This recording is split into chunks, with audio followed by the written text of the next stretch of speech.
اللہ نے میرے نبی کو خاندانی طور پر وہاں پہنچا جہاں کو نہیں جا سکتا. پھر آپ کی ذات کو اتنا حسن بخشا. ایک آدمی بات حسن کی کرے، آپ کالا کلوٹا بیٹھا ہوئے تو گل جڑ دی کوئی. تو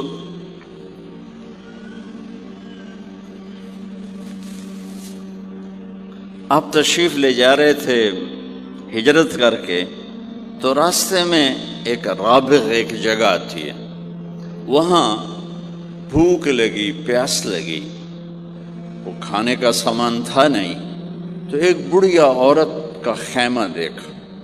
وہاں پہنچے تو کہا ماں جی کچھ کھانے کو ملے گا؟ میں نے کہا بیٹا قحط کا زمانہ ہے، کچھ نہیں ہے.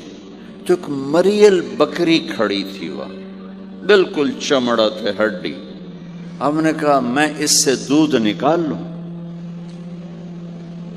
ان کا بیٹا یہ تو بن بیاہی بکری ہے اور ماس اس کے اوپر نہیں ہے، یہ کیا دودھ دے گی؟ کہ آپ اجازت دو.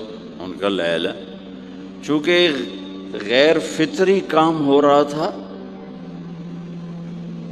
تو لہذا اس نے آپ کو غور سے دیکھا کہ یہ کون ہے جڑا ایو جی بکری جو دودھ کڈو ہے. لہذا وہ آپ کو ایسے دیکھنے لگی. تو آپ نے بکری کو کھینچا اور اس کے تھنوں کو ہاتھ لگایا، وہ نیچے لٹک گئے اور ایک پورا ڈول دودھ سے بھر دیا. بکری سے یہ گلاس بھی نہیں بھرتا بکری کے دودھ سے، لیکن وہ پورا ڈول بھر دیا. اپنے تینوں ساتھیوں کو پلایا، پھر خود پیا، پھر دوبارہ دودھ نکال کے پورا ڈول بھر کے اس اماں کو دیا، چلے گئے. بکری کی عمر 7 سال ہوتی ہے، 7 سال تک زندہ رہتی ہے، ذبح نہ کریں مر جاتی. یہ بکری 22 برس زندہ رہی، اللہ کے نبی کے ہاتھ لگنے کی برکت سے 22 برس اس بکری نے عمر پائی. جب شام کو اس کا خامد آیا، وہ کہنے لگا اے دودھ کتھو ہے؟ وہ کہنے لگی ایس بکری چو ہوزا گیا کملی ہو گئی، اتھو دودھ کتھو آ گیا؟ ہوزا گیا اسے چو آیا، ہوزا گیا اپنی عقل دا علاج کرو، یہ کتھو آ گیا؟ کہا نہیں، ایک کوئی جادوئی شخصیت والا نوجوان آیا تھا، اس کے ہاتھوں میں کوئی طاقت تھی، اس نے تھنوں کو ہاتھ لگایا اور چشمہ بنا دیا. اچھا کیسا تھا ذرا بتاؤ؟ سفیلی، ذرا دسے نہ کیوں ہو جائے. اب اس نے بتایا کہ میں نے کیا دیکھا، اور وہ کمال کیا اس بڑھیا نے کہ آج تک بڑے بڑے علماء ان الفاظ کا ترجمہ کرتے ہوئے تھک رہے ہیں. وہ کہنے لگی ابا معبد رأیت رجلا ظاہر الوضاء ابلج الوجه حسن الخلق لم تعبه ثجلا لم تزر به سعلا ازج اقرا وسيم قصيم في عينيه تعج في صوته صحل في لحيته كفافة في عنقه سطع إن تكلم علاه البهاء وإن سكت علاه الوقار وهو أندر الثلاثة.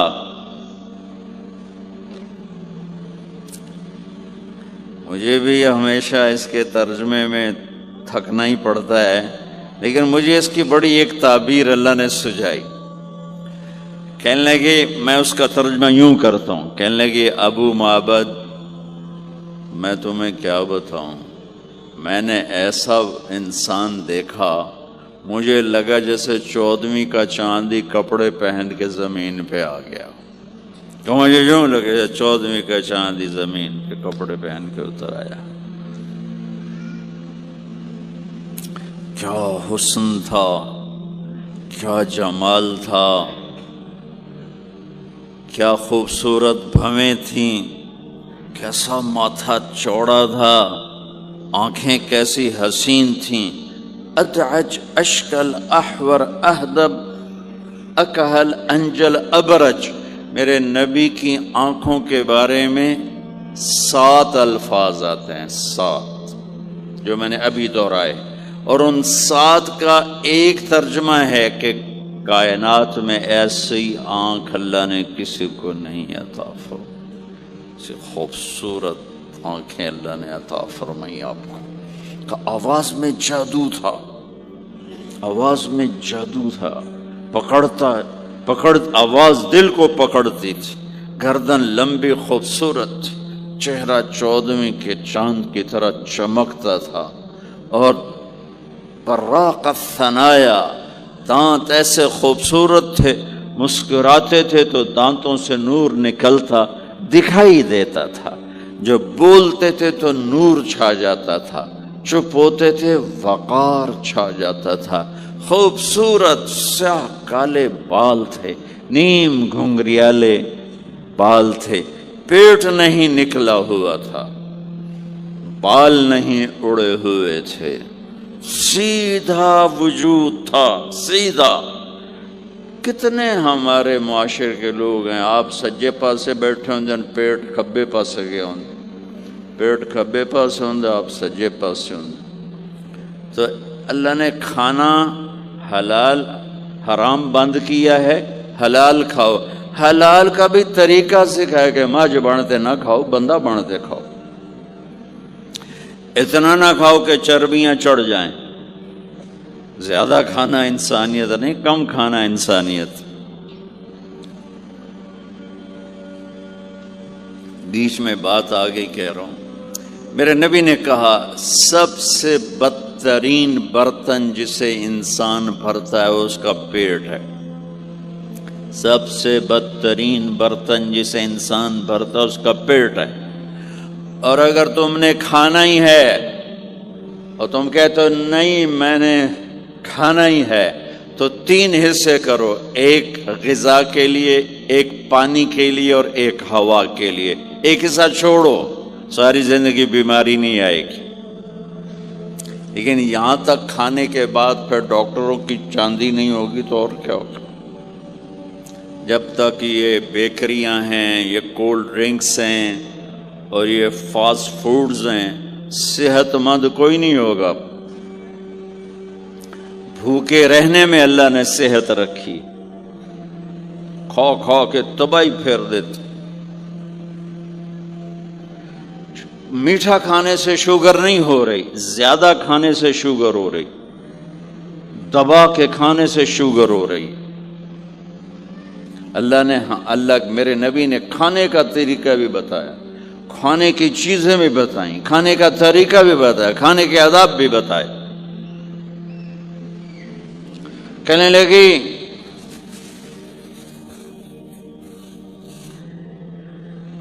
دو لفظ جو دنیا میں کسی انسان کے لیے استعمال نہیں ہوئے، میں نے آخر میں چھوڑ دے. کہنے لگی ابو معبد، میں جب اس کو دیکھتی تھی نا تو میرے دیکھنے کی طلب اور بڑھ جاتی تھی، پھر جب دیکھتی تھی طلب اور بڑھ جاتی تھی. وہ جب تک کھڑے رہے میری آنکھ نہیں بھری. وسیم وسیم وسیم. ابو معبد میں جدھر سے دیکھتی تھی حسن ان کا غلام تھا، ہاتھ جوڑ کے کھڑا تھا. قسیم قسیم. قسیم اسے کہتے ہیں جس کو چاروں طرف سے حسن و جمال نے گھیرا ہوا ہو، اور وسیم اسے کہتے ہیں جس کو دیکھ کے نہ دل بھرے نہ آنکھ بھرے. دنیا کا ہر حسن تھوڑی دیر دیکھنے کے بعد خوبصورتی ختم، کشش ختم. ایک ہستی کائنات میں آئی ہے میرے اور آپ کا نبی، جن کو جتنا دیکھا جاتا تھا دیکھنے کا شوق بڑھتا تھا. ام عائشہ بیٹھی کپڑا سی رہی تھی، سوئی گر گئی، تھوڑا سا اندھیرا نظر نہیں آ رہی. ہمارے نبی کمرے میں انٹر ہوئے تو آپ کے چہرے کے نور سے سوئی چمکنے لگی تو آپ نے سوئی کو اٹھایا ہے۔ یہ میرے نبی کا ظاہر ہے جو اللہ نے اتنا خوبصورت کر کے بنایا۔ پھر یہیں ہمیں زندگی کی خوبصورتی بھی ملی کہ زندگی خوبصورت ہو۔ زندگی خوبصورت ہوتی ہے رویوں کے ساتھ۔ پہلا رشتہ خامند اور بیوی ہے، پھر اولاد ہے، پھر آگے رشتے بنتے ہیں، ماں باپ ہیں، یہ سارے رشتے یہ اس زندگی سے بنتے ہیں جو میرے نبی ہمیں سکھا کر گئے۔ آپ بطور، چونکہ آپ نے باپ تو دیکھا نہیں، ماں کو دیکھا ہے، اور ماں کے ساتھ زیادہ عرصہ نہیں رہے، صرف 6 سال رہے ہیں، تو ماں کے ساتھ کیا ہونا چاہیے؟ ماں کے ساتھ سلوک ہوگا تو ماں دعا دے گی نا۔ باپ کی خدمت کرو گے تو باپ دعا دے گا نا۔ آنکھوں میں آنکھیں ڈال کے بات کرو گے تو زندگی، باپ کو تو نیند نہیں آئے گی، ماں کو تو نیند نہیں آئے گی۔ ماں باپ میں سلوک و اولاد لڑ کے بیٹھی ہو تو ماں باپ کو تو نیند نہیں آئے گی۔ بیوی بدتمیزی سے بات کرے تو خامند کے نیند اڑ جائے گی، خامند بدتمیزی کرے تو بیوی کی نیند اڑ جائے گی۔ تو یہ کہاں سے زندگی ملے گی؟ میرے نبی کے دروازے پر جاؤ، وہاں پتہ چلے گا کہ زندگی کیسے گزاری ہے۔ تو آپ نے اپنی اس تمنا کا اظہار کیا، کاش میری ماں زندہ ہوتی تو میں اس کی ایسی خدمت کرتا۔ میں عشاء کی نماز کے مصلی پہ کھڑا ہو کر ہاتھ باندھے سورۃ فاتحہ پڑھ رہا تھا، الحمدللہ رب العالمین۔ ادھر سے میرے گھر سے آواز آتی، محمد، میری ماں مجھے پکارتی محمد، تو میں نماز توڑ کے کہتا لبیک یا اماں، ماں جی میں حاضر ہوں، ماں جی میں حاضر ہوں۔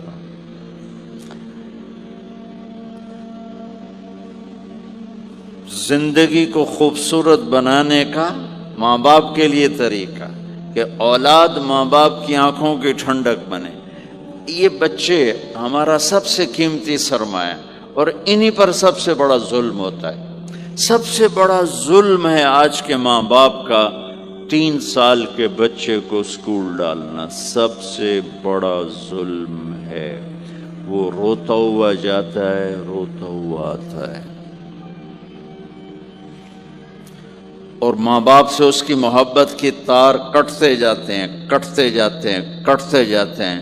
7ویں سال میں وہ بدتمیز ہوا پڑا ہوتا ہے۔ اب مائیں پریشان ہیں، بچے بدتمیز ہیں، بچے بدتمیز ہیں، کیونکہ ماں نے گود نہیں دی۔ جو ٹائم ماں نے دینا تھا وہ دے دیا اسکول کو۔ اور ہمارے اسکول کاروباری ادارے ہیں، علمی ادارے نہیں ہیں، کاروباری ادارے ہیں۔ میرے ملک کا یہ روگ ہے کہ یہاں کا وکیل بھی کاروباری ہے، یہاں کا ڈاکٹر بھی تاجر ہے، یہاں کا وکیل بھی تاجر ہے، یہاں کا جج بھی بک جاتا ہے، اور یہاں کا اسکول اور کالج بھی کاروبار ہے۔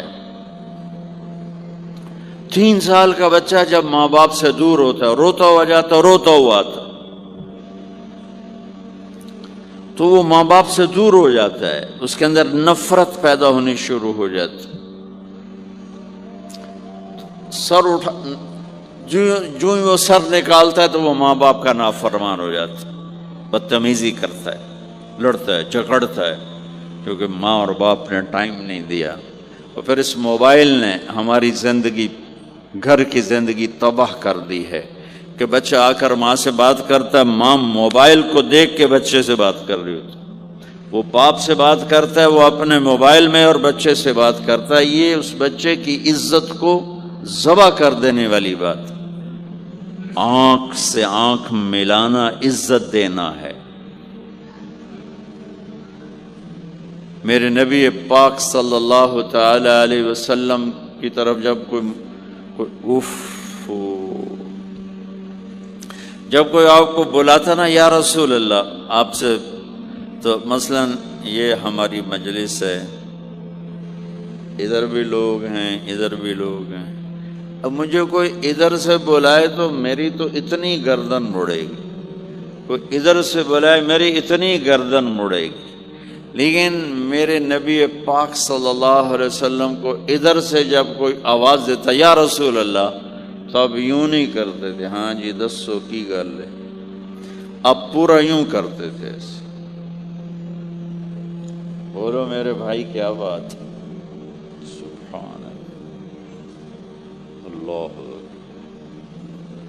آپ کو ادھر سے کوئی بلاتا یا رسول اللہ، سب ایسے نہیں کرتے تھے ہاں جی بولو، اب پورا ایسے مڑ کر پھر فرماتے جی فرمائیے کیا بات۔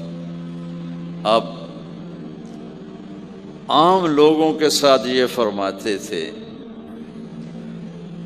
ہم تو اپنی اولاد کے ساتھ یہ نہیں کرتے، بیوی خامند کے ساتھ یہ نہیں کرتے، خامند بیوی کے ساتھ یہ نہیں کرتے۔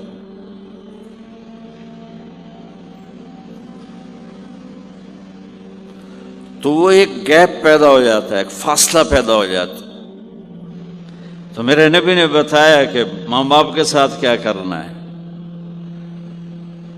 کہ میری ماں ہوتی تو میں نماز ہی توڑ دیتا اس کے لیے۔ حج کا سفر 70,000 کا مجمع تقریباً جمع ہو چکا ہے ابوا پہنچتے پہنچتے، اور آپ ایک دم اونٹنی کا رخ مورو پہاڑوں میں چلے گئے۔ میری زندگی سفروں میں گزری ہے، ان میں خوبصورت ترین سفر میرا وہ ہے جو میں نے حضرت اماں آمنہ کی قبر پہ حاضری تھی، پہاڑوں کے اندر۔ آپ اندر تشریف لے گئے، مجمع بھی ساتھ ہو گیا، کدھر جا رہے ہیں؟ اونٹنی کو بٹھایا، پہاڑ ہے کچھ 40-50 فٹ اونچا، اس کے اوپر قدرتی ایسے ایک پلین بنا ہوا ہے جیسے اللہ نے پہلے سے سنبھال کے رکھا ہوا تھا۔ اب تو انہوں نے قبر کا نشان مٹا دیا ہے، تو ماں کی قبر کے سرہانے تشریف لے گئے اور گھٹنے اٹھائے، ہاتھ یہاں رکھے اور سر گھٹنوں میں دیا ایسے۔ یہ پوزیشن ہے چھوٹے بچے کے رونے کی، جب وہ رونا چاہتا ہے تو پھر اپنے پاؤں اٹھا کر یوں کر دیتا۔ پھر اس کے بعد آپ ایک معصوم بچے کی طرح روئے، اور اتنا روئے کہ آپ کی ساری داڑھی آنسوں سے تر ہو گئی، آپ کا احرام تر ہو گیا، اور اپریل کی دھوپ تھی، اور آپ نے فرمایا میں آج رات یہیں قیام کروں گا۔ میں وہاں گیا ہوں، وہاں 2 آدمی نہیں ٹھہر سکتے، میرے نبی نے کہا میں یہیں ٹھہروں گا۔ آگے کوئی 6-7 میل دور انتظام تھا حاجیوں کے اس قافلے کے ٹھہرنے کا، کچھ لوگ چلے گئے ہوں گے، لیکن آپ نے وہ رات اپنی ماں کے سرہانے گزاری۔ اور میں جب وہاں پہنچا تو مجھے چونکہ سیرت پڑھی تھی تو مجھے چشم تصور میں وہ نظر آ رہا تھا، حضرت آمنہ کی عمر صرف 25 برس تھی، اور ہارٹ اٹیک ہوا اچانک، بولا نہیں جا رہا، اور اللہ کے نبی ماں کو دیکھ کے گھبرا رہے ہیں کہ کیا ہوا، 6 سال کا بچہ پہلی موت دیکھ رہا ہے، وہ بھی ماں کی۔ تو مجھے ہارٹ اٹیک ہوا تو بولا نہیں جاتا، بلا رہے ہیں بولا نہیں جا رہا، آوازیں نکل رہی، تو بلا رہے ہیں ام ایمن بھی ساتھ ہے، آوازیں نکل رہی، لیکن بجھنے سے پہلے شمع کے جو بھڑکتی ہے 2 لفظ بولے، کل حی میت و کل جدید بال وقد ولدت طہرا۔ میرے بچے، ہر جوانی ڈھلتی ہے اور ہر زندگی موت کا نوالا بنتی ہے، مجھے لگتا ہے میرا وقت آ گیا ہے، لیکن میں ایک ایسے بچے کو چھوڑ کے جا رہی ہوں جو ساری دنیا کو پاک کر دے گا، پاکیزہ چھوڑ کے جا رہے ہیں۔ تو پتھروں میں ہی دبایا، کوئی کھودنے کا تو انتظام ہی نہیں تھا۔ تو جب پہاڑ سے نیچے اترے تو اللہ کے نبی نے ایک دم ہاتھ چھڑایا، دوڑ لگائی، اور پھر پہاڑ پہ چڑھ گئے۔ تو ام ایمن آپ کی ماں ہے، دودھ پلا، 8 عورتوں نے میرے نبی کو دودھ پلا، ان میں ام ایمن بھی۔ وہ جب پیچھے گئیں تو ایسا منظر تھا جس کو دیکھ کر شاید زمین بھی رو رہی ہوگی اور آسمان بھی، اور ابوا کے پہاڑ بھی۔ آپ ماں کی قبر پر ایسے لپٹ گئے، اپنے سینے کو پتھروں کے ساتھ، اور یوں دونوں ہاتھوں سے پتھر لیے ہوئے تھے۔ جب آپ ام ایمن قریب آئیں تو آپ سنا تو آپ فرما رہے تھے، ماں جی آپ کے سوا تو میرا کوئی نہ تھا، آپ بھی مجھے چھوڑ کے چلی گئیں، میرے لیے اب کس کی گود ہے؟ تو ام ایمن رضی اللہ عنہ نے اٹھانا چاہ کے، بیٹا اٹھو، تو آپ نے انکار کر دیا۔ تو میں نے کھینچ کے نیچے لائیں اور زبردستی لائیں اور اونٹنی پر بٹھایا، اور آگے 2 راتوں کا سفر تھا، وہ سب میرے نبی کے خاموش آنسوؤں سے آپ کا گریبان تر ہوتا گیا۔ اور آگے نہ کوئی خالہ ہے، نہ کوئی اور آسرا ہے، نہ باپ ہے۔ باپ اور ماں ہی بڑا سہارا ہوتے۔ دادا نے کفالت میں لیا، 8 سال کی عمر میں ان کا بھی اللہ نے ان کو بھی اپنے پاس بلا لیا۔ تو وہ سارا منظر میرے سامنے گھوم رہا تھا، اوپر سے سورج ڈوبنے والا تھا، تو وہ عجیب کیفیات تھے، وہ میں بیان نہیں کر سکتا ہوں کہ اللہ کی قسم اگر آپ اور میں زندگی کو خوبصورت بنانا چاہتے ہیں تو اپنے نبی کی زندگی کو سیکھنا ہوگا، ان بچوں کو سکھانا ہوگا۔ ہم نے کوئی کاروباری کام نہیں کیا ہے کہ ہم اس سے کوئی کاروبار کر رہے ہیں، کوئی پیسہ کما رہے ہیں، حاشا وکلا، حاشا وکلا۔ ہماری یہ نسل ان کے ساتھ کاروبار کر رہا ہوں کہ یہ پروان چڑھیں اپنے نبی کی محبت کے ساتھ،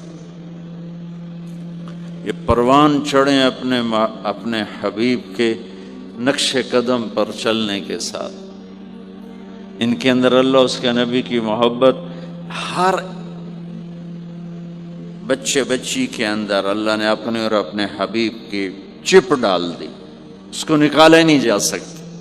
میں اس کو ایکٹیویٹ کرنا چاہتا ہوں کہ اللہ کرے ان کے جذبے اللہ کے نبی کے ساتھ جڑ جائیں، پھر ماننا آسان ہو جاتا، پھر اطاعت آسان ہو جاتی۔ جب محبت نہیں ہوتی تو اطاعت نہیں آتی۔ تو میرے بھائی بہنوں، زندگی کی خوبصورتی کا تعلق میرے نبی والے خوبصورت اخلاق کے ساتھ۔ پھر آپ نے بیویوں کے ساتھ کیا سلوک کیا؟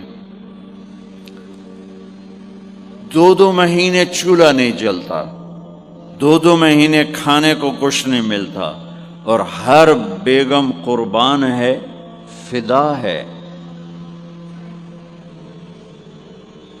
2 مہینے جس عورت کے گھر میں چولہا نہ جلے وہ خامند کا کیا حشر کرے گی؟ اور میرے نبی کے گھر میں 2 مہینے چولہا نہیں جل رہا ہے، خود بھی بھوک برداشت کر رہے ہیں، بیگمات بھی بھوک برداشت کر رہے ہیں۔ ایک رات حضرت عائشہ کے ساتھ لیٹے ہوئے تھے ایک ہی چارپائی پر، تو آپ کبھی یوں کروڑ بدلتے، کبھی یوں کروڑ بدلتے۔ پھر ایک دم آگے بڑھے اور چارپائی کی لکڑی کے اوپر ایسے پیٹ کو ٹیک کر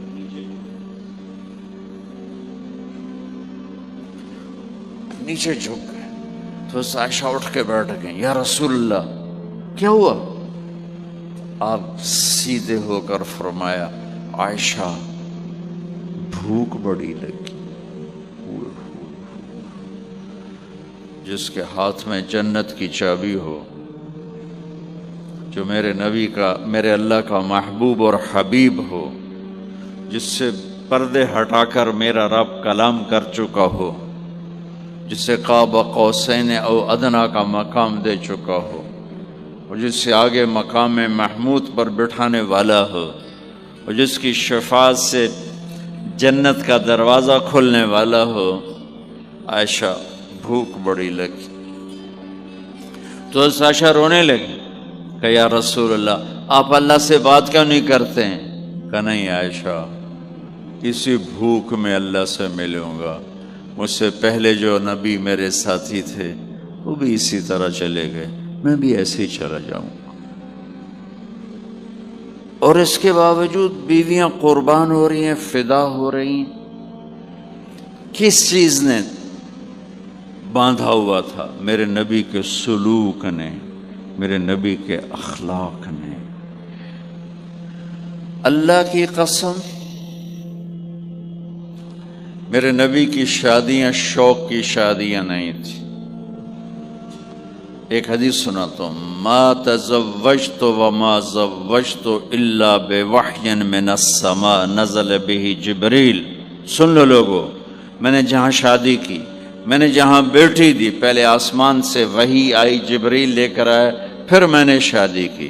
تو یہ شوق کی شادیاں نہیں ہیں، زندگی سکھانے کی شادیاں ہیں، کیونکہ سب سے مشکل رشتہ خامند اور بیوی ہے، سب سے مشکل رشتہ خامند اور بیوی ہے۔ اس وقت طلاقیں کیوں بڑھ رہی ہیں؟ ایک تو یہ ہماری یہ جو فاسٹ فوڈ ہے، اس نے ہمارے اندر جو ایک نیچرل سسٹم تھا اسے ڈسٹرب کر دیا ہے، تو غصہ بڑھ گیا ہے، برداشت گھٹ گئی ہے، چھوٹی چھوٹی باتوں پہ گھر اجڑ رہے ہیں، گھر اجڑ رہے ہیں۔ پہلے یورپ میں سنتے تھے، اب یہاں پاکستان آج شادی ہوتی، چوتھے دن طلاق ہو رہی ہوتی۔ میں وہاں بیان کے لیے نکل رہا تھا مانچسٹر، تو میرے ساتھ جو گاڑی چلا رہا تھا، میں نے پوچھا آپ کیا کرتے ہو؟ لاہور کا تھا۔ کہا جی میں وکیل ہوں۔ میں نے کہا یہاں کوئی جھوٹے کیس ہوتے ہیں جیسے پاکستان میں؟ کہا جی نہیں، یہاں جھوٹا کیس کوئی نہیں ہوتا، جو بھی ہوتا ہے جینون ہوتا ہے۔ میں نے کہا یہاں مسلمانوں کے بھی لڑائی جھگڑے آتے ہیں؟ کہا جی ہاں جی آتے ہیں۔ میں نے کہا سب سے زیادہ کیا جھگڑے آتے ہیں؟ کہا جی سب سے زیادہ طلاق کے آتے ہیں، طلاق طلاق طلاق طلاق۔ کہ نہیں سیکھا، زندگی برداشت کا نام ہے، برداشت کرنا سیکھا نہیں۔ میرے نبی نے 11 شادیاں کی، ہر قسم کی عورت کے ساتھ شادی کی، خاندان کے اندر، برادری کے اندر، اور خاندان برادری سے باہر۔ یہی 3 نسبتیں ہیں۔ اپنے خاندان میں قریش، تو آپ کی کئی بیگمات قریش، حضرت عائشہ، حضرت حفصہ، حضرت زینب، حضرت ام حبیبہ، یہ سب قریش ہیں۔ قریش سے باہر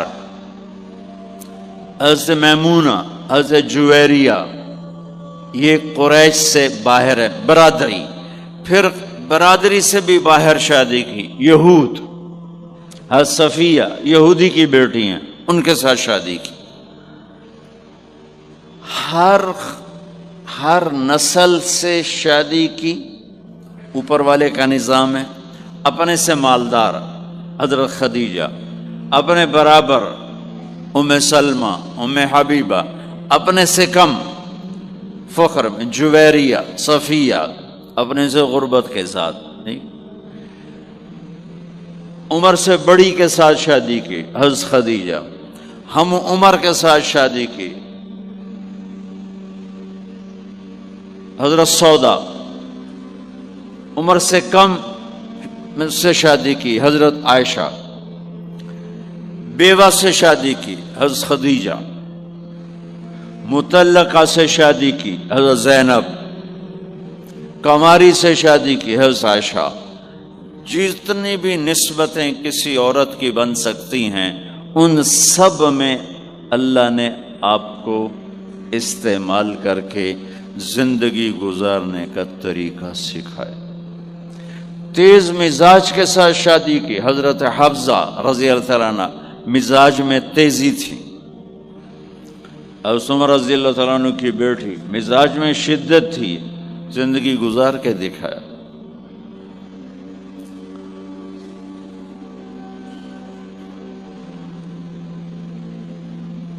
ایک آپ کو حدیث سناتا ہوں، اللہ کی قسم صرف ہمیں سکھانے کے لیے، جس ہستی نے اللہ کو آنکھوں سے دیکھ لیا ہو اس کے لیے عورت کیا چیز ہے، دنیا کیا چیز ہے۔ میرے نبی کا معراج کے بعد دنیا میں واپس آنا سب سے بڑا مجاہدہ اور قربانی ہے۔ جنت میں اللہ ہمیں نصیب کر، جب اللہ کا دیدار ہوگا تو اس کے بعد اللہ کی قسم جنت والوں کو جنت بھول جائے، عورتوں کو خامد بھول جائیں گے، خامدوں کو بیویاں بھول جائیں گی، اور جنت کی ہر نعمت بھول جائے گی، صرف اللہ کو دیکھنے میں گم ہو جائیں گے۔ اور میرے نبی اپنی آنکھوں سے اللہ کو دیکھ کر آئے ہیں۔ ٹھیک ہو گیا؟ اب ایک حدیث سنو۔ عائشہ مجھے جب سے پتہ چلا ہے نا کہ تو جنت میں میری بیوی ہے تو میرے لیے تو مرنا ہی آسان ہو گیا ہے۔ اللہ اکبر۔ یا عائش انہ لیہون علی ان اریتک زوجتی فی الجنہ، میرے رب کی قسم ہمیں آپ کو سمجھانے کے لیے، ہمیں آپ کو بتانے، عائشہ مجھے جب سے پتہ چلا ہے نا کہ تو جنت میں میری بیوی ہے، مجھے تو مرنا اچھا لگنے لگا ہے، مجھے تو مرنا اچھا لگنے لگا ہے کہ تو جنت میں میری بیوی ہے۔ سبحان اللہ۔ ادھر اچھا جی جنت بھی لبنی ہے جی، یہ جنت جا کے بھی یہ نالی رانا ہے، یہاں یہ باتیں سننے کو ملتی۔ اور میرا نبی کہہ رہا ہے عائشہ مجھے پتہ چلا ہے کہ تو جنت میں میری بیوی ہے تو میرے لیے تو مرنا ہی آسان ہو گیا۔ سبحان اللہ، کیا خوبصورت، اللہ کی قسم یہ دلداری تھی۔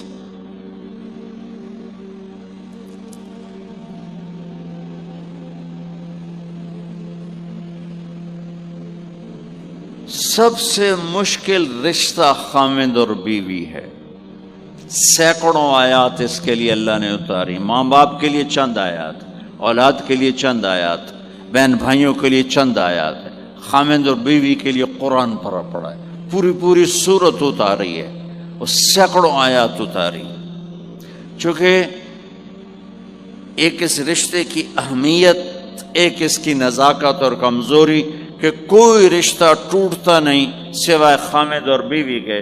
میں ماں کا بیٹا ہوں، باپ کا بیٹا ہوں، اچھا ہوں یا برا ہوں، انہی کا ہوں۔ میرا نسب میری نافرمانی سے بدل نہیں سکتا۔ میں اللہ بخش کا بیٹا ہوں، میرا یہ نسب بدل نہیں سکتا، اچھا ہوں یا برا ہوں، اللہ ان کی قبر روشن کرے۔ خامد اور بیوی کا رشتہ ایک بول پہ ٹوٹ جاتا ہے، ایک بول پہ ٹوٹ جاتا ہے، اس لیے اس کو بچانے کے لیے آیات آیات آیات۔ اور میرے نبی کی شادیاں کہ کس طرح ایک گھر کو لے کے چلتے ہیں، کس طرح ہر مزاج کی عورت کے ساتھ سلوک کرتے ہیں۔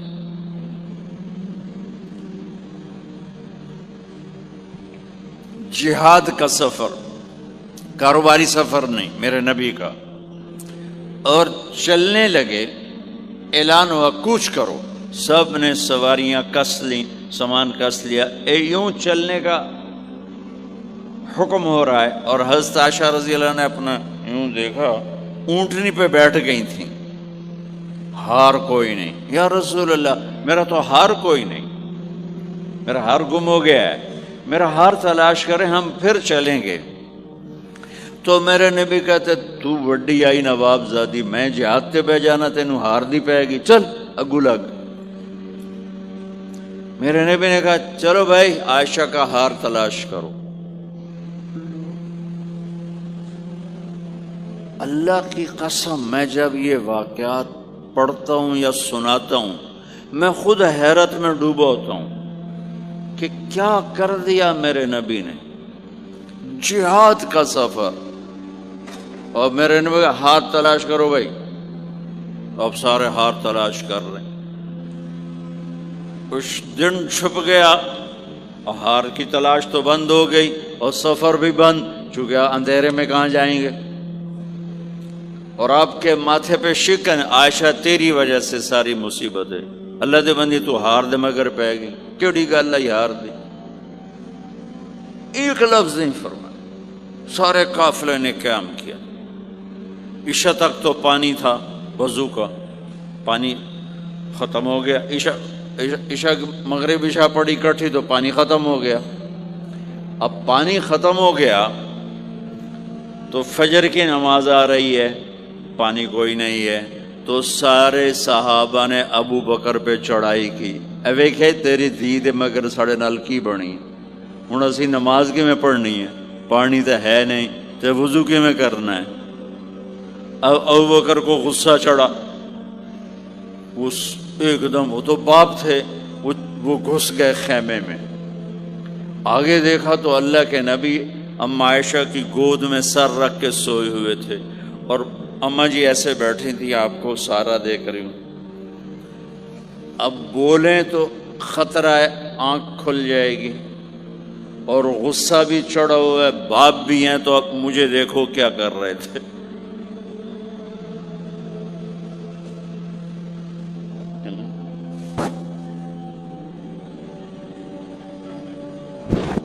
تیرے جو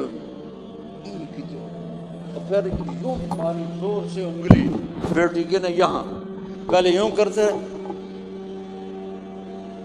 پھر ایسے ماری زور سے۔ وہ کہنے لگی میں ایسے سخت ہو گئی تاکہ میں ایسے نہ ہوں کہ اگر میں تھوڑا حرکت کی تو اللہ کے نبی کی آنکھ کھل جائے گی، تو مارے گا ٹھا ٹھا ٹھا، وہ منہ سے کہہ رہا، اور وہ ایسا کر کے بیٹھی چمک، غصے میں باہر چلے۔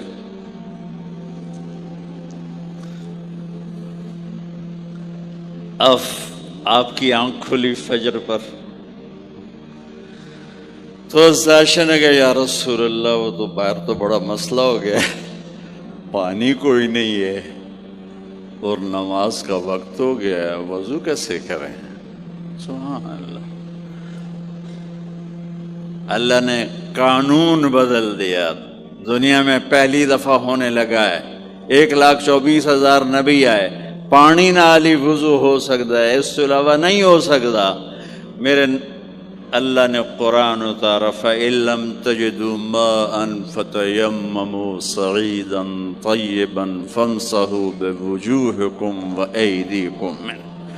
اچھا میرے بندو، پانی مک گیا ہے، چلو مٹی چاہتے منہ تے مارو تے دوئی چاہتے ہتھاں تے مارو تے تمہارا وضو ہو گیا، چلو تیمم کرو اور نماز پڑھو۔ اب وہ جو سارے ابو بکر پہ غصے ہو رہے تھے، اما عائشہ کہنے لگے واہ ابو بکر بھائی تیرے تو فعل کی کم بڑھ گیا، تیری دھی دے تو فعل کی کم بڑھ گیا۔ تو اسید بن حضیر پہلے ذرا زیادہ گرم ہوئے تھے، تو وہی ابو بکر تیرے گھر کی یہ پہلی برکت نہیں ہے، پہلے بھی بہت شمار برکتیں تیرے گھر کی تو فعل امت کو ملی ہیں۔ تو اللہ نے تیمم کی آیت اتار دی، حضرت عائشہ کو ڈانٹ پلانے کی آیت نہیں آئی کہ میرے نبی تیری بیگم کے ہار کی وجہ سے میرے دین کا کام رک گیا اور میرے بندوں کی نماز خراب ہو گئی اور ان کو پانی سے محروم ہونا پڑا۔ میں قربان جاؤں اپنے رب پر، اپنے حبیب پر، اس ماں عائشہ پر، دنیا کی واحد عورت ہے جس کے سینے پر سر رکھ کر کسی نبی نے جان دی ہو۔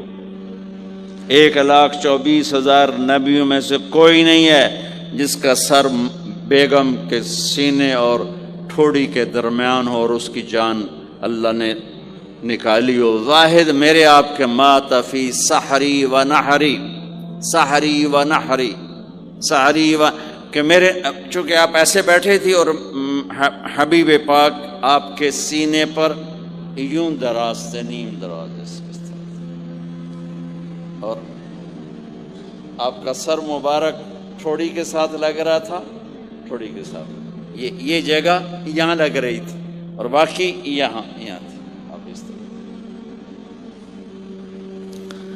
اور واحد خاتون ہے جن کا حجرہ کسی نبی کی آرام گاہ بنا، ابدی آرام گاہ بنا۔ واحد اما عائشہ ہیں جن کے حجرے کو اللہ نے کسی نبی کے آرام گاہ بنایا، اور یہ واحد حجرہ ہے جہاں 70,000 فرشتہ صبح آ کے درود السلام پڑھتا ہے اور شام تک پڑھتا ہے، اور شام کو 70,000 نیا آتا ہے اور صبح تک درود السلام پڑھتا ہے اور واپس چلا جاتا ہے۔ کائنات اللہ جب مسلمان دنیا سے مٹ جائیں گے، مسجد نبوی مٹ جائے گی، بیت اللہ مٹ جائے گا، مدینے کی ایک اینٹ باقی نہیں بچے گی، مکہ کتنے بڑی بڑی بلڈنگیں، ایک اینٹ باقی نہیں بچے گی، اور وہاں سے گزرتے ہوئے لوگ کہیں گے لگتا ہے ایتھے کدی آبادی ہوئے گی، ایتھے لگتا ہے کدی آبادی ہوئے گی۔ یہ زبانوں پہ ہوگا، جب سارے نشان مٹ جائیں گے اس وقت بھی 70,000 فرشتہ آ کے درود و سلام صبح سے شام تک پڑھے گا اور شام سے صبح تک پڑھے گا۔ یہ واحد میں خاتون ہیں عائشہ بنت ابی بکر، جن کو اللہ نے یہ عزت بخشی، اور یہ واحد خاتون ہیں جب ان کے اوپر تہمت لگی، حضرت یوسف علیہ السلام پہ تہمت لگی تو بچے نے گواہی دی، حضرت مریم پہ تہمت لگی، بیٹے نے گواہی دی، اور اما عائشہ پہ تہمت لگی تو اللہ نے گواہی دی کہ میں گواہ ہوں۔ اللہ گواہ بن کے آئے تو اللہ نے کہا تیمم کرو بھائی، سارے خوش ہو گئے، سارے خوش ہو گئے۔ تو حضرت عائشہ نے کہا یا رسول اللہ اب میرا ہار چھوڑ دیں، اب چلیں۔ تب آپ نے کہا چلو بھائی کوچ کرو۔ اس سے زیادہ کوئی دلداری کا واقعہ پیش کر سکتا ہے؟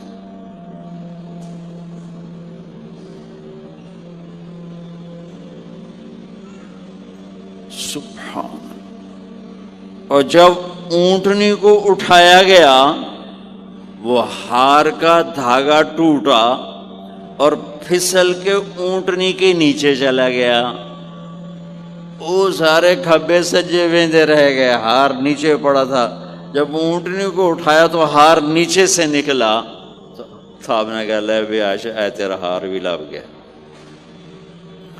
یہ دلداری ہے میرے نبی کی، یہ ہمیں سکھایا۔ کہیں عورتوں کی بدتمیزی بھی انتہا کو پہنچی ہوتی ہے اور وہ اپنے گھر اجاڑ دیتی ہیں اپنی زبان کی شدت کی وجہ سے، اپنی بد اخلاقی کی وجہ سے، لیکن کوئی زیادہ معاملہ مردوں کی طرف سے خراب ہوتا ہے تو شریعت نے بھی اس کو زیادہ بیان کیا اور میرے نبی نے بھی اس کو اجاگر کیا۔ اور میرے نبی کی آخری تقریر، آخری خطبہ حجۃ الوداع کا صرف ایک رشتے کو بیان کیا، صرف ایک رشتے کو بیان۔ ہم کتنے رشتوں میں جکڑے ہوئے ہیں، ماں باپ، بہن بھائی، چاچا تایا، خالہ خالو، دادا دادی، نانا نانی، ساس بہو، کتنے ہم رشتوں میں جکڑے ہوئے ہیں۔ میرے نبی نے صرف ایک رشتے کا حق بیان کیا، استوصوا بالنساء خیرا، میں تمہیں تمہاری بیویوں کے بارے میں وصیت کر رہا ہوں ان کے ساتھ اچھا سلوک کرنا۔ صرف ایک رشتے کو بیان فرمایا، چونکہ یہ بنیادی رشتہ ہے، یہاں سے خاندان بنتا ہے۔ جب یہ ٹوٹ جاتا ہے اور ہمارا جوائنٹ فیملی سسٹم ہے تو کہیں ساس توڑ رہی ہے، کہیں سسر توڑ رہا ہے، کہیں نندیں توڑ رہی ہیں، کہیں خود خامد اپنی بے وقوفی کی وجہ سے توڑ رہا ہے، کہیں بیوی اپنی حماقت کی وجہ سے اس رشتے کو توڑ رہی ہے۔ ایک عورت آئی، ایک لڑکی آئی، یا رسول اللہ میری شادی ہونے لگی، میرے خامد کا کیا حق ہے میرے اوپر؟ دونوں طرف کی میرے نبی نے زندگی سکھائی۔ میرے نبی نے فرمایا تیرے خامد کے جسم پہ پھوڑے نکل آئیں، پھوڑوں میں گندا پانی جمع ہو جائے، پیپ جمع ہو جائے، اور تو زبان سے چاٹ چاٹ کے اس کے زخموں کو دھوئے تو بھی تو نے اپنے خامد کا حق ادا نہیں کیا ہے۔ دوسرا، لائف کو بیلنس کیا میرے نبی نے۔ کہ ایک گھر کیسے چلتا ہے، وہ کس طرح خوبصورت بنتا ہے، وہ میرے نبی کے اخلاق ہیں۔ آپ سب سے ایک بات کرتا ہوں، برداشت کرنا سیکھ لیں، زندگی خوبصورت ہو جائے۔ صرف سارے اخلاق کو میں جمع کروں ایک لفظ میں، برداشت، اور اس کو شریعت میں صبر۔ صبر کرنا سیکھ لیں، زندگی خوبصورت ہو جائے گی۔ بچیاں ساس کی شکایت کر رہی ہوتی ہیں، کبھی خامند کی شکایت کر رہی ہوتی ہیں، کبھی اولاد ماں باپ کی شکایت کر رہی ہوتی ہے، کبھی اولاد ماں باپ کی شکایت کر رہے ہوتے ہیں۔ شکایتوں سے جہان بھرا پڑا ہے۔ آپ شکایتوں کو دفن کر کے ہونٹ سی لیں، صبر، آہ نہ کر لبوں کو سی، عشق ہے دل لگی نہیں، سینے پہ تیر کھائے جا، آگے قدم بڑھائے جا، یعنی زبان حال سے کہہ دے کہ ہاں ستائے جا۔ جو ستاتا ہے چپ ہو جاؤ، جو ستاتا ہے چپ ہو جاؤ۔ اللہ کی قسم آپ ایسی طاقت بنو گے کہ پہاڑ بھی راستہ دیں گے۔ صبر انسان کی سب سے بڑی طاقت، صبر انسان کی سب سے بڑی طاقت ہے، صبر انسان کی سب سے بڑی طاقت، الٹا کے رکھ دیتی ہے چیزوں کو۔ چپ رہنا سیکھ، خاموش رہنا سیکھ، درگزر کرنا سیکھ، تو آپ دیکھیں گے آپ کی زندگی میں کتنا حسن آتا ہے، کتنی زندگی میں مٹھاس پیدا ہوتی ہے۔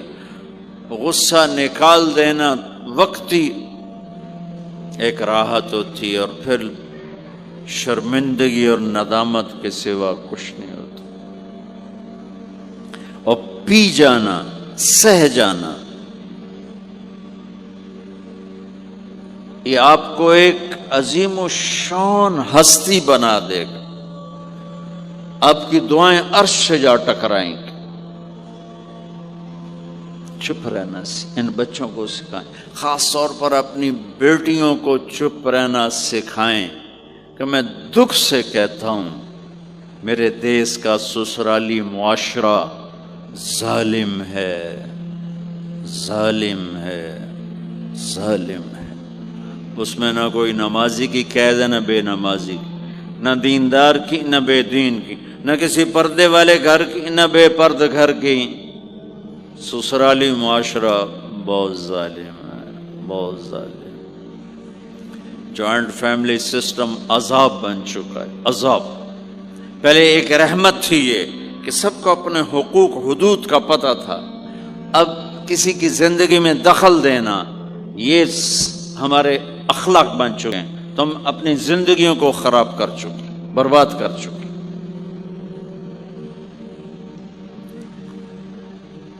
پھر اولاد کے ساتھ کیا کرنا ہے؟ میرے نبی نے حسن حسین کے ساتھ 7 سال گزارے، حسین کے ساتھ 6 سال، حسن کے ساتھ 7 سال علیہم السلام رضی اللہ عنہما۔ 7 سال میں بچہ سمجھدار ہوتا ہے۔ ایک نصیحت نہیں کی، ایک نصیحت، 7 سال ایک نصیحت نہیں پائیں گے آپ۔ اتنے بڑے نبی، اتنا بڑا انسانیت کا بوجھ، اور روزانہ ٹائم نکال کے بچوں کے پاس آ کر بیٹھتے تھے، ان کے ساتھ کھیلتے تھے، کشتی کرتے تھے، اور بھائیوں کو لائن میں کھڑا کر دیتے تھے۔ تو حضرت جعفر جوانی میں شہید ہو گئے، ان کے بچوں کو، عون، عبداللہ، محمد، ان کے 3 بیٹے تھے، ان کو بھی بلا لیتے، اور ایسے ان کو لائن میں کھڑا کر کے پھر ایسے باہیں پھیل، ہاں بھائی آؤ بھائی مجھے پکڑو، کون ہے جو مجھے پہلے ہاتھ لگائے گا، کون ہے جو مجھے پہلے ہاتھ لگائے گا۔ وہ دوڑ لگاتے، پانچوں کا پانچوں، کوئی سر پہ چڑھتا، کوئی کمر پہ چڑھتا، کوئی گود میں گرتا، اور میرے نبی بیٹھ کے مسکراتے۔ ایک مجھے بات یاد ہے، صرف ایک یاد، کہ حضرت امام حسن رضی اللہ تعالیٰ عنہ علیہ السلام، انہوں نے صدقے کی کھجور اٹھائی اور منہ میں ڈال لی. صدقے کا آیا تھا مال، تو ایک کھجور اٹھا کے منہ میں، تو ہم کہا بخ بخ بخ، تو آپ نے منہ میں نا انگلی ڈال کے کھجور نکال لی کہ بیٹا ہمارے گھر پہ صدقہ جائز نہیں ہے، اس کو پھینک دو. بس یہ ایک بات مجھے اپنے نبی کی زندگی میں ملتی ہے. ٹائم دیا، محبت دی. کمال کی بات ہے نہیں، اتنی بڑی ہستی ہو اور بچوں کے لیے گھوڑا بنے کھڑے، آؤ بھائی آؤ بھائی، دونوں ہاتھ بھی ٹیک دیے، گھٹنے بھی ٹیک دے، آؤ بھائی میری کمر پہ چڑھ جاؤ. ان کو کمر پہ چڑھایا اور پورے کمرے میں چکر لگا رہے ہیں، چکر لگا رہے ہیں. اور پھر ان سے کہہ رہے ہیں تمہارا اونٹ کیسا؟ اونٹ متھیا سواری کو کہتے ہیں، لیکن عام طور پر متھیا عربی میں اونٹ کے لیے بولا جاتا. تو پوچھتے بچو تمہاری سواری کیسی ہے؟ پھر دونوں بھائیوں کو اتار دیتے اور نواسی حضرت زینب ان کو اٹھاتے اور اپنی کمر پہ بٹھا کر کمرے میں چکر لگا رہے ہیں، چکر لگا رہے ہیں، چکر لگا رہے ہیں. یہ مائیں روز ٹھوکی کھلوتے، ایدو تھپڑ ایدو تھپڑ ایدو تھپڑ ایدو تھپڑ.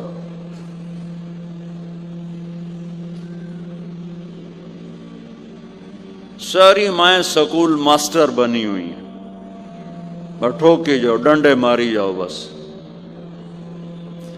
ایسی بے وقوف ہیں کہ جتنی محنت یہ کھانے پر کرتے، اپنے کپڑے کو سجانے پر کرتے، اس کا 100واں حصہ بچوں پہ کریں ان کے بچے جنید بغدادی بن جائیں.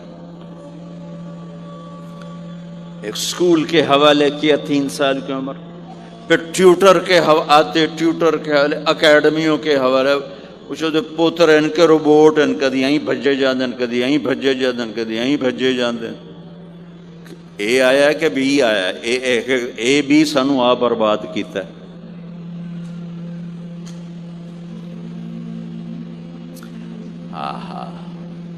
اور سنو، چلو یہ تو گھر کی بات ہے نا.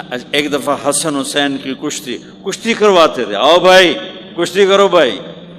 ایک دن کا واقعہ نہیں، یہ آئے دن کا واقعہ ہے. لیکن ایک واقعہ کہ حسن حسین کی کشتی ہو رہی، حسین چھوٹے تھے، حسن بڑے تھے، تو حسن دبا رہے ہوں گے حسین کو، تو آپ حضرت حسین کو شاباش شاباش حسین، ای ہے حسین، ای حسین، یعنی حسین زور لا، حسین زور لا، شاباش شاباش. اماں بول پڑی فاطمہ جنت کی سردار، یا رسول اللہ آپ ساری شاباش حسین کو دیے جا رہے ہیں، حسن کو نہیں دے رہے.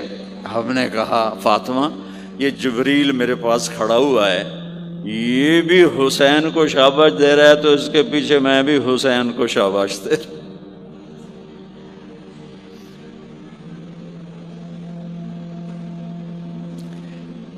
اس سے اور عجیب سنو، آپ فرض نماز پڑھا رہے ہیں، فرض نماز، فرض نماز، نفل نہیں، گھر میں نہیں، مسجد میں، اور آپ سجدے میں گئے اور حسن نے چھلانگ لگائی اور کمر پہ جا کے بیٹھ گئے اور اینج مندہ کرسی تو ٹھوک کے بیٹھ جاتے. میرے نبی نے سجدہ لمبا کر دیا، اتنا لمبا کیا کہ وہ سجدے میں پڑے لوگ سوچنے لگے کہ کہیں اللہ کا نبی فوت تو نہیں ہو گیا. تو جو سامنے والی صف تھی انہوں نے یوں کر کے دیکھا، پچھلوں کو تو نظر نہیں آنا، انہوں نے اینج کر کے دیکھا تو دیکھا تو حسن سجدے اوپر چڑھے ہوئے. تو ایک صحابی جو قریب تھے انہوں نے ایسے ہاتھ آگے بڑھایا اتارنے کے لیے، تو میرے نبی نے بغلوں سے دیکھا کہ ایک ہاتھ آگے آ رہا ہے، تو آپ نے سجدے میں یوں کیا، میرے بچوں کو کچھ نہ کو. جب تک حسن نہیں اترے آپ سجدے میں پڑے رہے. اور ایک اور تماشا ہوتا، چونکہ اب نماز لمبی پڑھاتے تھے لمبی ہوتی تھی نماز تو آپ ذرا پاؤں کا فاصلہ ہے تو حسن ادھر بیٹھتے حسین ادھر بیٹھتے. نماز میں میرے رب کی قسم سنا رہا ہوں. اب یہ دونوں کی آپس میں نا وہ شروع ہو جاتی, وہ ادھر وہ ادھر. پہلے حسن پار کرتے تو حسین ادھر آ جاتے, پھر حسین ادھر جاتے تو حسن یوں آ جاتے. پورے قیام میں یہ دونوں بھائی یوں یوں کرتے رہتے تھے, یوں وہ ادھر وہ ادھر وہ ادھر وہ ادھر. سبحان اللہ, نماز ہو رہی. اس سے عجیب سنو, آپ نے اپنی بیٹی حضرت زینب, آپ کی بڑی بیٹی زینب, ان کی بیٹی امامہ کو ظہر یا عصر کی نماز پڑھا رہے ہیں. کہاں بٹھایا ہوا ہے؟ میں پہلے بیان کرتا ہوں, یہاں بٹھایا ہوا ہے علی یدہ, لیکن میں نے اب چند دن پہلے حدیث پڑھی, یہاں نہیں بٹھایا, یہاں نہیں بٹھایا, یہاں بٹھایا ہوا تھا, یہاں کندھے پر بٹھایا ہوا تھا, یہاں علی عاتقہ, اس کو عاتق کہتے ہیں, اور نماز پڑھا رہے تھے. جب آپ رکوع میں جانے لگے تو یہاں سے پکڑا اور آرام سے اس کو ساتھ بٹھایا, پھر رکوع کیا, قومہ کیا, سجدہ کیا, سجدے سے جب اٹھے تو پھر امامہ کو اٹھا کر کندھے پہ بٹھا کے پھر نماز شروع کر دی. 4 رکعتاں میرے نبی انج پڑھائیاں کہ نواسی یہاں بیٹھی ہوئی ہے صرف زندگی سکھانے کے لیے, صرف زندگی سکھانے کے لیے. بچوں کو پیار اتنا دو کہ وہ آپ پہ قربان ہوں. ڈنڈا, سوٹا, تھپڑ, بدتمیزی, ڈانٹ ڈپٹ, یہ دوریاں پیدا کر دیتی. بہت چھوٹی عمر میں نے سگریٹ پینے شروع کر دی. 7-8 سال کی عمر میں نے سگریٹ پینے شروع کر دی. گاؤں میں تھے تو کوئی ماحول تو تھا نہیں, تو گھروں کو پتہ چل گیا. تو اب مجھے سگریٹ سے روکنے کے لیے سمجھایا جا رہا ہے. جی کیسے سمجھایا جا رہا ہے؟ میری ماں نے میرا منہ کھولا کر کے, تو میرے ماسی نے چمٹا نپے تے وچ انگارا تو این کر ٹھوکاں تیرے منہ وچ, ٹھوکاں تیرے منہ وچ. یہ مجھے سگریٹ سے روکا جا رہا. جی مجھے منظر نہیں بھولتا, میری ماں نے دونوں ہاتھوں سے میرے جبڑے یوں کھینچے اور میری ماسی نے انگارا چمٹے میں ڈال کر, پاما تیرے منہ وچ, پاما تیرے منہ وچ, پینے گا سگریٹ؟ او میں نہیں پیندا, او میں نہیں پیندا. ٹھیک, باہر نکل کر میں نے پہلا کام سگریٹ سلگایا, اور میرے چھوٹے بھائی نے دیکھ لیا میری مصیبت. تیر میاں وہ مجھ سے بھی 2 سال چھوٹا, 5 سال تھا, میں 7 سال اور 5 سال. میں کہتا میری شکایت لاوے گا. میں کہا تلی میں دیا میں نے سگریٹ اس کے منہ میں لگا, تو بھی پی میں بھی پینا, تاکہ میری شکایت نہ لگائے.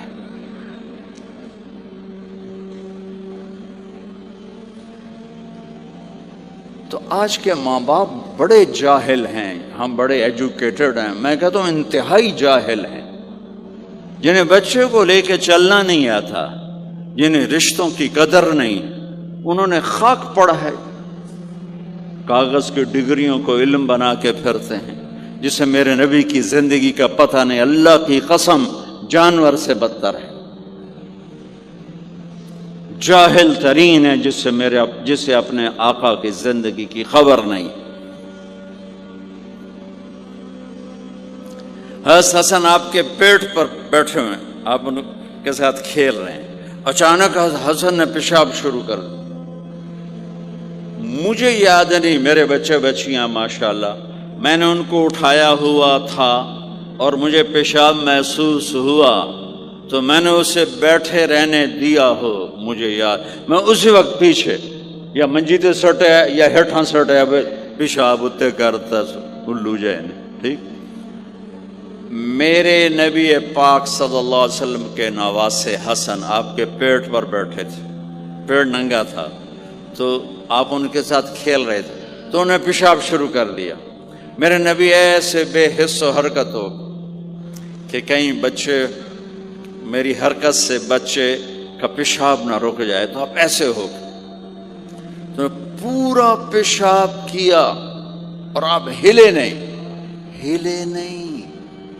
جب وہ پیشاب سے فارغ ہوئے پھر آپ اٹھے اور بچے کو الگ بٹھا کر اپنے جسم پہ پانی ڈال کے اپنے آپ کو صاف کر کے تو آگے دوبارہ ان کے ساتھ کھیلنا شروع کر دیا. میں آپ کو اپنی نبی کی وہ زندگی بتا رہا ہوں جس کو اپنانے سے میری زندگی بھی خوبصورت ہو جائے گی، آپ کی بھی.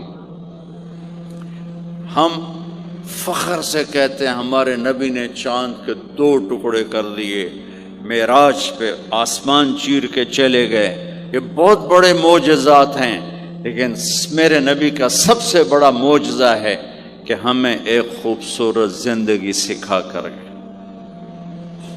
آپ کے اخلاق، میرے نبی کے اخلاق میرے نبی کا سب سے بڑا معجزہ ہے. حسن کو آگے بٹھایا ہوا تھا رضی اللہ عنہ علیہم السلام، تو ان کو ایسے زبان دکھاتے حسن کو تھا تو حسن اس کو پکڑنے کی کوشش کرتے، جو ویسے ہاتھ مارتے تو آپ زبان منہ میں کرتے.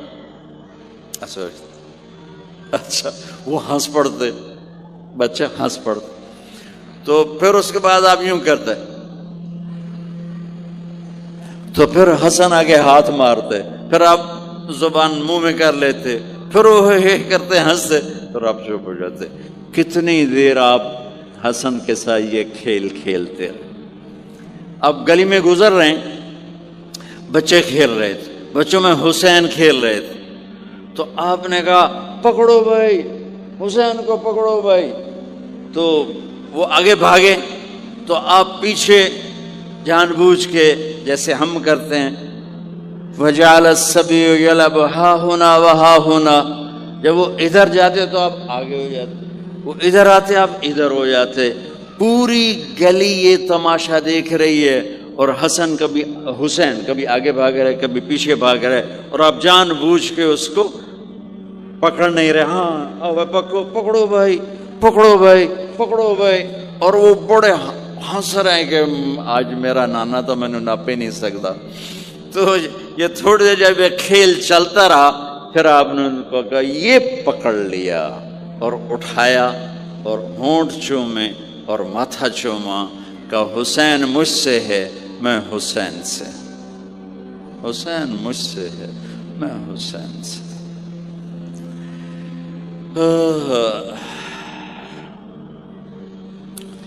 میرے بھائی بہنوں عزیزو،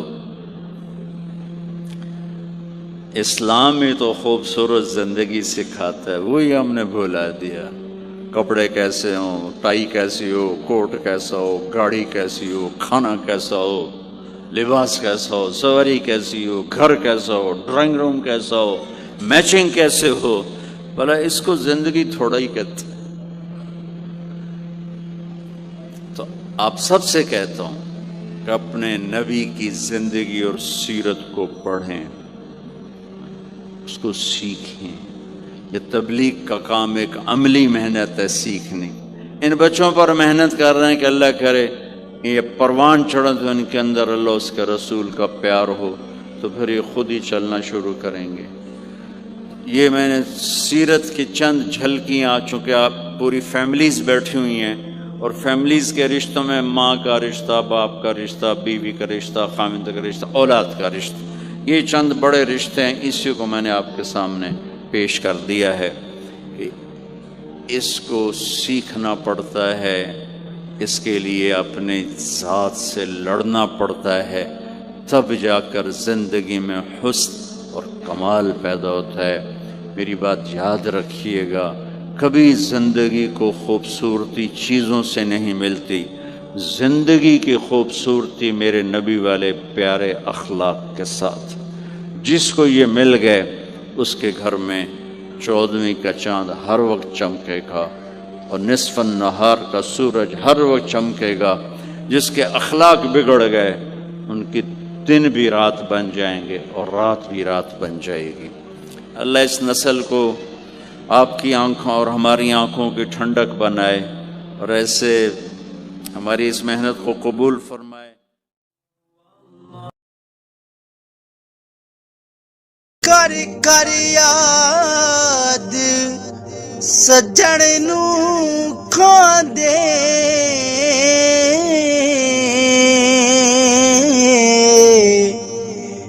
بھن بھن جگر نوالے